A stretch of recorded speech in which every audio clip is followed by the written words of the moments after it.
Jana Sena party सदर पवन कल्याण ने कहा कि सिंगापुर की तर्ज पर तरक्की हासिल करने के लिए बदउनवानी को रोकना होगा। अपने दौरे मशरक़ी गोदावरी के मौके पर उन्होंने ये बात कही। पवन कल्याण ने कहा कि 2014 असेंबली इंतखाबात में अगर जनसेना तेलुगुदेशम पार्टी की तायद नहीं करती तो आज चंद्रबाबू नायडू अपोजिशन में होते।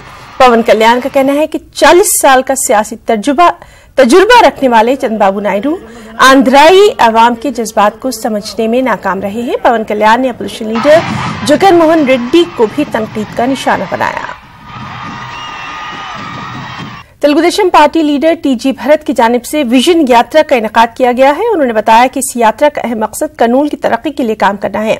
इस यात्रा के दौरान करनूल की जरूरियात और करनूल की तरक्की से मुतालिक आवाम से मशवरे भी हासिल किए जाएंगे।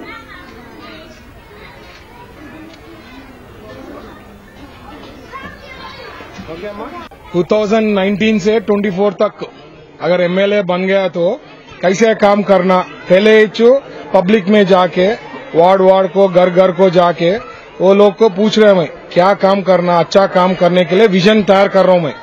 तो वो लोग से पूछेंगे तो और अच्छा बेटर विजन होता, हमारा सोच अलग होता, थोड़ा पब्लिक का सोच थोड़ा अलग होता।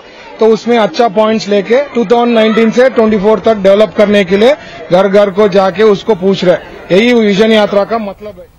करनूल के कदीम शहर में YSRCP की जानिब से मुस्लिम अक़लियतों के लिए जलसा आम मुनक़िद किया गया। इस जलसे में मेहमान खुसूसी की हैसियत से साबिक़ रुकन असेंबली के रामभूपाल रेड्डी के अलावा माइनॉरिटी लीडर हफीज खान ने शिरकत की। हफीज खान ने तेलुगुदेशम पर इल्जाम लगाया कि TDP ने BJP से मिलकर मुस्लिम अक़लियतों को बड़े पैमाने पर नुकसान पहुंचाया है। रुकन असेंबली SP मोहन रेड्डी और वेंकटेश ने करनूल की तरक्की के लिए कोई खास काम भी नहीं किए।